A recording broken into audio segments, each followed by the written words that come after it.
Hello, everyone, and welcome, welcome. I'm so glad that you were able to join me today. I appreciate each and every one of you. Please continue to subscribe. Please continue to tell a friend, and please select the bell option. When you're in YouTube, there's an option that has like a little bell there, and that bell will alert you every time I upload a new video. So today, we're going to talk about baby steps. Okay, I want you to imagine a baby generally around maybe 9 months, 10 months, 11 months, basically around 12 months old, we can see a baby begin to take baby steps, right? And the stages may look a little something like this, okay? The baby begins to pull up. Maybe the baby is unsure of what to expect, so the baby pulls up on furniture, and sometimes we will adjust some furnitures that we have just to make sure the baby doesn't hurt him or herself, right? So in the beginning, the baby begins to stand up. The baby begins to pull himself up, and their legs are a little wobbly. Muscle and coordination is definitely off, but we still, encourage the baby. And then secondly, we notice that once the baby gets a little more confident, the baby gets a little bit more adventurous. So then we start to change things in our home just to make some adjustments for the baby in case they don't touch any electrical outlets and drawers can fall over on them and things of that nature, right? So stick with me. And then we have the part where the baby begins to cruise. I have my notes in front of me. The baby begins to cruise, the baby gets a little comfortable, and we're all excited. And when the baby begins to cruise a little bit, oftentimes we may say, "Oh, look, he's walking, she's walking." We're so excited. We encourage the baby. Sometimes we'll place perhaps a toy in front of the baby, anything to get the baby to walk, anything to get the baby to continue to walk and have that confidence in his or himself, right? To date, as far as I can see, I've never saw anyone ever say to a baby, "You know what, baby, this whole walking thing isn't working, so stay down. Don't get up." Because every time you try to walk, you have an accident, you start to cry, and you're bruising yourself, so don't walk. So far to date, we've never seen that happen. At least I hope not, right? So the baby is always encouraged to walk. When the baby falls down, the baby is helped up. The baby is given confidence to stand up and to walk and to get their legs strong and their muscle coordination strong. And we will always encourage the baby. I want us to take those baby steps, which is our topic for today, and use that for our own life. Take baby steps and think about our own lives and how we can encourage ourselves that when we are going through something, we get back up. Even if we don't have someone in front of us to tell us get back up or to put an object or a toy in front of us to get us to stand back up, have the confidence in ourselves to stand back up. No matter how many times we may see a baby fall, each time that baby will get back up and often try again, and that baby is often encouraged. I want us to flip the scenario and use it when it comes to our faith. For example, when we're going through difficulties in our faith and we're being challenged, I want us to be able to praise ourselves the same way we would praise a baby or praise someone else. Okay? Maybe you have a friend or a family member who's going through a challenging situation or circumstance. Give them some praise, give them some encouragement, right? Help them to get back up again, right? And when an individual falls, comfort them. Don't look at them and say, "Well, I can't believe you did that. What were you thinking if I were you?" Well, you're not them, and we don't know how others may think. But give them some comfort and give them some praise so they can get back up again. Just like you would do a newborn baby, not a newborn baby, but a toddler per se. When that baby falls, you comfort the baby gets back up, baby tries again, right? And what about challenges? In our lives, we're going to experience challenges. It's inevitable that you're going to experience a challenge. But in the challenges that we may have in our lives, we get back up again and we try again. Oftentimes, when a baby is trying to walk, what we'll usually do is move furniture out of their way and try to make things more comfortable for them so they don't have any challenges or pitfalls or potholes, right?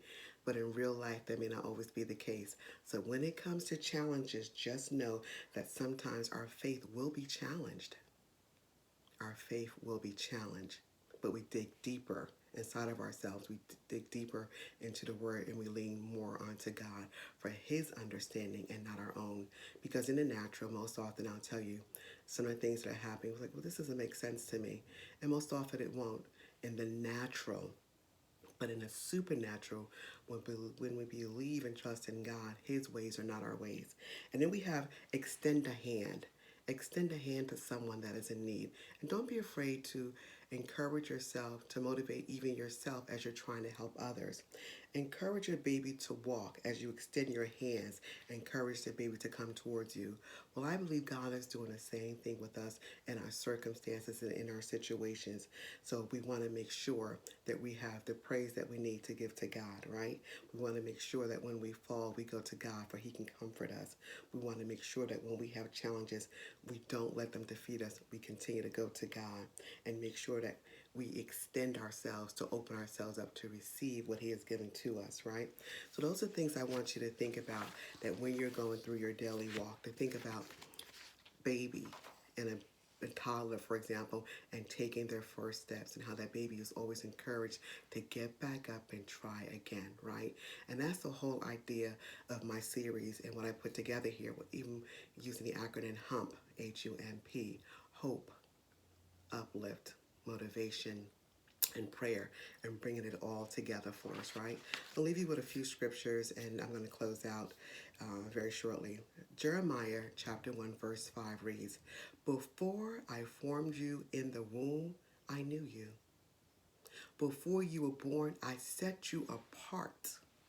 I appointed you as a prophet to the nations."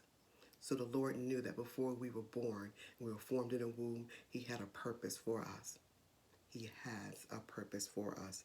2 Corinthians chapter 5, verse 7 reads, "For we walk by faith and not by sight," not by our feelings, not by our emotions, not by circumstances or situation or what's going on around us, but by our faith.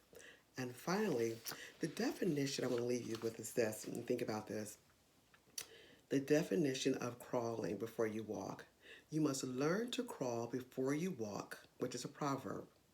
You have to learn the basics first. You have to start a bit at a time. Think of crawling on your hands and your knees. You don't want to get ahead of yourself. You must learn to crawl before you can walk. Literally, that simply means you must learn to move on your hands and knees before learning to walk. Learning to move on your hands and your knees before learning to walk. That is prayer, y'all. That is simply getting down on our knees for those that can and physically able to get down on our knees and pray. And when we are praying, don't be afraid of the silence.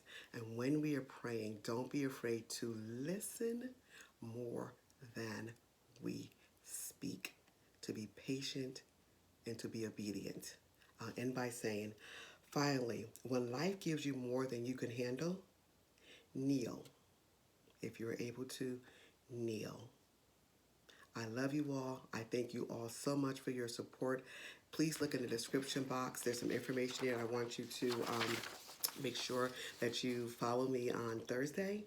On Thursday, April 23rd, beginning at 10 a.m., I will have a free conference call for prayer. The dial-in number is 605-313-6093. It's in the description box.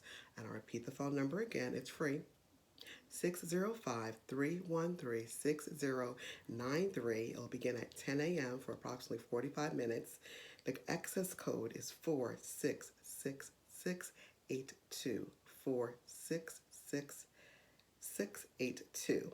You also can email me. You can email me at riseforward2020@gmail.com, which is also in the description box down below. It is rise, R-I-S-E, forward, F-O-R-W-A-R-D, 2020 Again, thank you so much for your support. I appreciate each and every one of you. I am debating about making some changes to this format and coming to you 2 days a week as opposed to just 1 day a week, which is on Wednesdays. Okay, please subscribe, tell a friend. See you soon. Bye bye. Smooches.